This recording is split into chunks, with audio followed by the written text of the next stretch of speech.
Hi hello അസ്സലാമു അലൈക്കും. അപ്പോൾ നമ്മൾ ഇന്ന് ഉണ്ടാക്കാൻ പോണത് ഒരു കൽത്തപ്പാണ്. അപ്പോൾ വീട്ടിൽ നല്ല ടേസ്റ്റായിട്ട് ഒരു കൽത്തപ്പം ഉണ്ടാക്കിയെടുക്കാൻ പറ്റും എന്നുള്ളത് ഒന്ന് കാണിച്ചു തരാം കേട്ടോ. എന്താ ഞാൻ എടുത്തിരിക്കുന്നത് എൻ്റെ വീട്ടിലുള്ള ഒരു സ്റ്റീലിൻ്റെ ഗ്ലാസ്സാണ്. ഇതിന് ഒരു ഗ്ലാസ് അരി നമുക്ക് ആദ്യം ഒരു 3 മണിക്കൂർ വെള്ളത്തിലിട്ട് വെക്കാം. ഓക്കെ,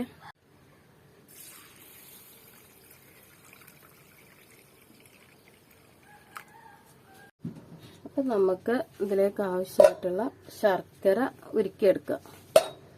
ഞാൻ ഒരു കൽത്തപ്പത്തേക്ക് ഒരു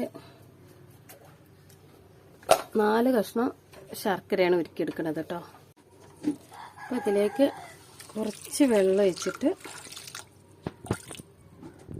ഉരുക്കിയെടുക്കാം. അപ്പോൾ അരി 3 മണിക്കൂർ വെള്ളത്തിലിട്ട് കുതിർത്ത് ഞാൻ കഴുകി മിക്സിയുടെ ജാറിൽ വെച്ചിട്ടുണ്ട്. നമുക്കതിലേക്ക് കുറച്ച് ചോറ് കേട്ടോ, പിന്നെ കുറച്ച് ചീരുള്ളി, ഒരു 3-4 ഏലക്കായ, പിന്നെ അതുപോലെ തന്നെ അതിലേക്ക് കുറച്ച് നല്ല ജീരകം, ഒരുപാടൊന്നും വേണ്ട, കുറച്ച്. ഇനി ഇതിലേക്ക് നമുക്ക്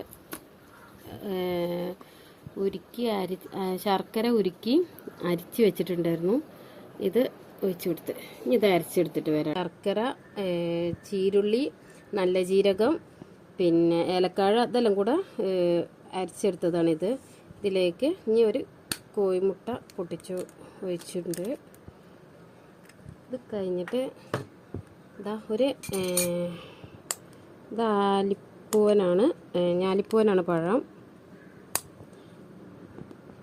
അപ്പോൾ ഈ ഞാലിപ്പൂവന് നമുക്ക് ഒന്ന് ഇതിലേക്ക് ഇത് രണ്ടും കൂടെ ഇട്ടിട്ട് ഒന്നും കൂടി അരച്ചെടുക്കാം കേട്ടോ. അപ്പോൾ അരി അരച്ച് ബൗളിലേക്ക് വയ്ക്കാം കേട്ടോ. ഇതിലേക്ക് ഇച്ചിരി നല്ല ജീരകം, ഒരുപാട് വേണ്ട, ഞാൻ അരിയിലിട്ടിട്ടുണ്ട്, അപ്പോൾ കുറച്ചിടണേ ഉള്ളൂ. അതുപോലെ തന്നെ അപ്പക്കാരം ഒരു ലേശം ഇട്ട് കൊടുക്കുക.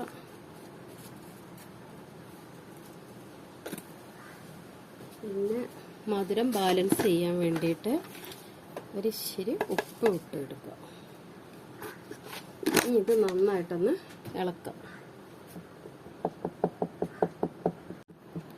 അപ്പോൾ എല്ലാം ഇട്ടിട്ട് അപ്പക്കാരും പിന്നെ ഉപ്പും നല്ല ജീരകവും ഒക്കെ ഇട്ടിട്ട് ഞാൻ നന്നായിട്ട് ഒന്ന് അടിച്ചെടുത്തിട്ടുണ്ട് കേട്ടോ. ഇത് നമുക്ക് കുക്കറിലോട്ട് ഒഴിച്ചു കൊടുക്കാം.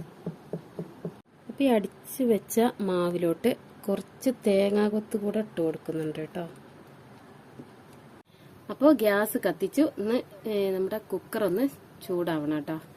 കുക്കർ ചൂടായിട്ട് നമുക്കതിലേക്ക് കുറച്ച് ഓയിൽ ഒഴിച്ചു കൊടുക്കണം. അപ്പോൾ കുക്കർ നന്നായിട്ട് ചൂടായിട്ടോ, നമുക്ക് കുറച്ച് ഓയിൽ ഒഴിച്ചു കൊടുക്കുക. അതുപോലെ തന്നെ കുറച്ച് നെയ്യ് ഒഴിച്ചു കൊടുത്താൽ നമ്മുടെ കൽത്തപ്പം നല്ലൊരു ടേസ്റ്റ് ഉണ്ടാവും.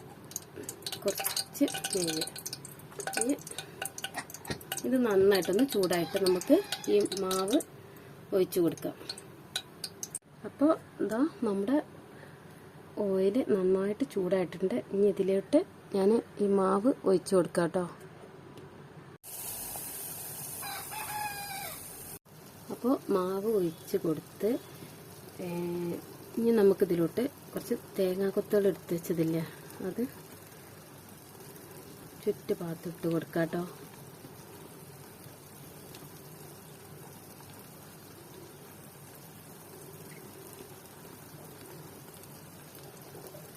ഇനി നമുക്കിത് അടച്ച് വെച്ചിട്ട് ഒരു 20 മിനിറ്റ് തീ കുറച്ച് വെച്ചിട്ട് നമുക്ക് വേവിച്ചെടുക്കാം. നമുക്ക് ഈ വിസിലിൻ്റെ ആവശ്യമില്ല കേട്ടോ. വിസിൽ ഊരിയിട്ട് 20 മിനിറ്റ് കഴിഞ്ഞിട്ട് നമുക്കത് തുറന്നിട്ട് കാണിച്ചു തരാം. അപ്പോൾ 20 മിനിറ്റ് കഴിഞ്ഞു. നമ്മുടെ കുക്കർ നമുക്ക് ഓപ്പൺ ചെയ്ത് നോക്കാം.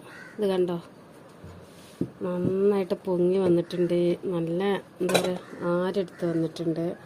ഇനി ഇതൊന്ന് ഒരു പ്ലേറ്റിലാക്കിയിട്ട് കാണിച്ചു തരാം. ഇതാ, അപ്പോൾ നമ്മുടെ കലത്തപ്പം റെഡിയായി. കണ്ടില്ലേ, നന്നായിട്ട് വെന്തിട്ടുണ്ട്, നല്ല ആരെടുത്ത് വന്നിട്ടുണ്ട്, നല്ല ടേസ്റ്റ് ഉണ്ട്, നല്ല സോഫ്റ്റും ഉണ്ട്. കണ്ടില്ലേ, നല്ല സോഫ്റ്റായിട്ടുള്ള അപ്പമാണ്.